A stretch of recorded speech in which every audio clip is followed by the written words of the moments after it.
The rain began innocently, tapping windows as my basement lights suddenly flickered ominously. Water crept across concrete floors, carrying mud, leaves, and a sinking realization. Ran downstairs barefoot, heart racing, hearing a horrifying unfamiliar rushing sound. My basement, once dry, now swallowed furniture like a slow, deliberate predator. Neighbors watched rain calmly, unaware my home was becoming an underground reservoir. I traced water flow outside, flashlight shaking, rain blurring everything into chaos. That's when I saw it.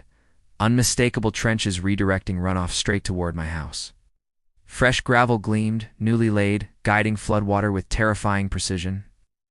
The HOA's latest landscaping project suddenly made horrifying, destructive sense.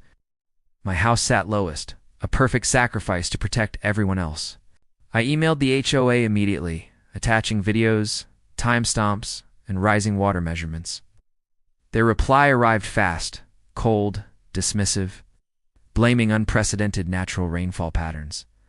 My basement reached ankle depth, destroying drywall, insulation, memories, and stored belongings. Insurance adjusters shook heads, noting intentional redirection excluded coverage entirely. The financial damage climbed faster than the water ever did. I requested emergency HOA meeting, bringing soaked blueprints and dripping evidence. Board members avoided eye contact, hiding behind policy binders and legal jargon. They claimed community safety justified rerouting water away from higher-value homes. Someone suggested I install personal pumps like this was normal responsibility. That suggestion snapped something deep inside my patience completely. I hired an independent civil engineer the very next morning. He studied grades, trenches, and culverts, then quietly said, "This is deliberate." His report detailed violations, negligence, and foreseeable damage beyond any doubt. It cited municipal drainage codes the HOA had aggressively ignored. Suddenly, my anger transformed into focused, strategic determination. I forwarded the report to the city's stormwater management department. Inspectors arrived during the next rainstorm, boots splashing through diverted channels. They measured slopes, photographed trenches, and issued immediate compliance warnings. The HOA president called me furious, accusing me of overreacting dramatically. I calmly reminded him water was still seeping through my foundation walls. The city ordered temporary barriers within 48 hours or fines would escalate. HOA contractors rushed sloppy sandbags that failed within hours. Another storm hit, worse than before, testing every negligent decision they'd made. This time, inspectors witnessed basement flooding in real time. Citations multiplied, each carrying terrifying dollar signs. HOA lawyers finally contacted me, tone suddenly cooperative, almost friendly. They proposed a small settlement and cosmetic grading adjustments. My engineer laughed outright when reviewing their proposed solution. Explained water physics doesn't respect wishful legal compromises. I rejected the offer without countering, letting silence pressure them. Weeks passed as fines accumulated and neighbors grew increasingly angry.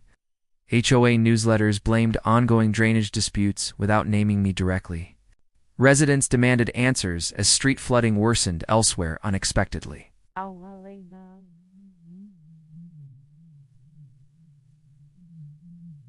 Turns out redirecting water causes chain reactions nobody anticipated. The board's emergency meeting attendance doubled overnight. The city issued a final mandate requiring permanent engineered drainage correction. 3 firms submitted bids, each higher than the last. The lowest compliant proposal totaled $90,000. It included underground drains, retention basins, and reinforced outflows. Suddenly, my flooded basement seemed cheaper than their pride. HOA attempted special assessments, but homeowners revolted loudly. Meeting devolved into shouting, finger-pointing, and resignation threats. I sat quietly, engineer's report printed neatly in front of me. Every accusation traced back to one reckless landscaping decision. The vote passed narrowly, approving full system installation. Construction began immediately, tearing up lawns and exposing buried mistakes. Massive pipes replaced shallow trenches designed for shortcuts. Workers apologized privately, admitting they warned the HOA originally. My basement dried slowly, dehumidifiers humming like victory songs. Structural repairs followed, finally restoring safety and peace. The HOA sent a formal apology letter weeks later. It acknowledged fault without admitting legal liability, of course. They reimbursed documented damages under threat of further enforcement. Neighbors suddenly treated me like an unlikely neighborhood hero. The president quietly resigned, citing personal reasons. The first major storm after installation arrived, anxiously awaited. Rain poured relentlessly, testing every joint, pipe, and slope. I checked my basement repeatedly, heart pounding each time. It stayed bone dry, perfectly silent, untouched by chaos. Outside, water flowed safely where engineers intended.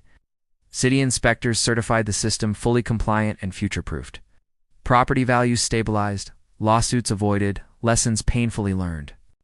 HOA bylaws were amended, requiring third-party engineering reviews. Stormwater management became agenda priority number 1, all because someone tried saving money the wrong way. I framed the engineer's original report in my office. It reminds me documentation beats shouting every time. My basement now stores memories again, not floodwater. Silence replaced the terrifying sound of rushing water. Justice sometimes flows slower, but far stronger. Neighbors still ask how I stayed calm through it. Truthfully, I didn't. I just stayed persistent. Systems fail when accountability gets diverted like water.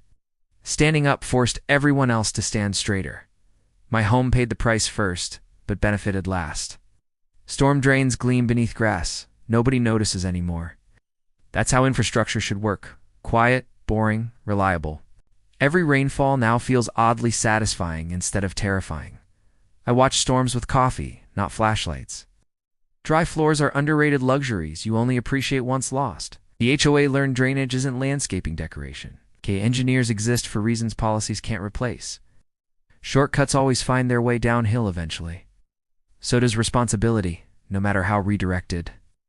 And this time, it didn't end in my basement.